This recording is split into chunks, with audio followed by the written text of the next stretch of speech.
Hello, good morning. Here's another story ng aking buhay sa pagiging isang tambay. For today's video nga pala is pupunta ako sa kabilang bahay. Anyway, lumipat na nga pala kami ng aming bahay dahil nakatira ako dati sa Taes Cruz.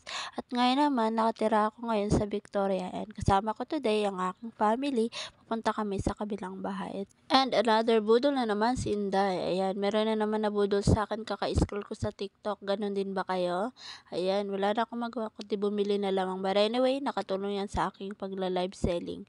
And another day, again, na nagligpit na naman ako ng aking mga labahan. May lakad na naman si Inday papunta sa kabilang bahay. Dala-dala na naman ang kanyang tinda. And yes, for today's video, marami akong kikitain dahil sa aking paninda and kailangan ko makakita for today's video dahil wala na tayong pera, medyo pobre na si Inday. And samahan niyo ako makipagkita sa aking mga buyers sa 7-Eleven lang ng TS Cruz. Kung taga TS Cruz ka, always be updated sa aking mga post dahil sobrang mura lang Carry lang sa mga packet niyo. And another day na naman, another budol na naman si Inday. But anyway, that notebook is gagamitin ko sa aking devotion sa aming church. And napakaganda nga pala naman yan. And ang ganda, mala aesthetic and I like the sunset sa mga design.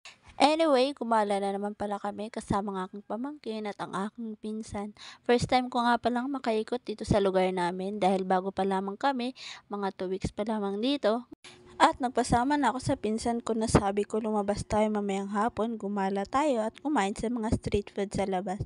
And yun, sumama din naman siya agad, tinry namin lahat ng street food sa gilid. Syempre, inikot nga namin, totoong inikot, umabot nga naman pala kami ng 7 PM ng night. And yan yung pamangkin ko, excited na kumain ng ice cream. Next day morning, ang aga ko nga palang nagising. Anyway, laga ako nagigising morning, 5 or 6 ng morning. Yan yung oras ng gising ko everyday. And for today's video, pupunta ako sa kanto ng aming sakayan ng yellow cab. Yes, mag-isa lang ako, but may susunduin nga pala ako. Pupuntahan ko yung kapatid ko kasi di siya marunong tumawid, kaya kailangan ko siya sunduin kahit medyo malayo siya. And enjoy niyo muna ang beautiful view ng aking pagdadaanan at dito ako dumadaan everyday kapag uuwi ako at pupunta ako sa kabilang bahay. Ayun na nga pala ang kapatid ko, magkasama na kami. Kinuha ko lang naman sa kanto para patawirin ng 2 beses. This time, dumating na nga pala ang aking order sa Shopee para mag-design sa aming bagong bahay. Ayan, nilagay ko nga pala yung lead light na yan. Talagang sinakop ko yung buong bahay.